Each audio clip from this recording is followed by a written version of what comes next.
అమ్మని తిట్టి. అంటే తప్పు చేస్తే తల్లినైనా నిందించాడు ధర్మం కోసం భరతుడు.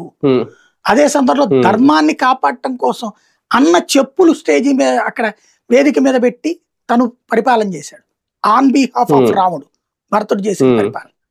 అంటే ధర్మం కోసం మనం ధర్మబద్ధమైన వ్యక్తుల పట్ల అట్లుండాలి. అలాగే తన భార్యని ఎత్తుకుపోగానే వెంటనే పీక కోసి అవతల పడేయచ్చు. కానీ మర్యాదగా నువ్వు చేస్తాను తప్పురా అబ్బాయి అని కబురు చేశాడు రాముడు. అంతేగాని వెంటనే తీసుకెళ్లి గవక్కన పొడి చేయలే. నువ్వు చేస్తాను తప్పురా అబ్బాయి అన్నాడు. అట్లాగే తప్పు చేసినటువంటి రావణుడు కూడా అక్కడ వేరే పని చేయకుండా ఆమెని నీ అంతటా నువ్వు నన్ను అంగీకరించు అన్నాడు.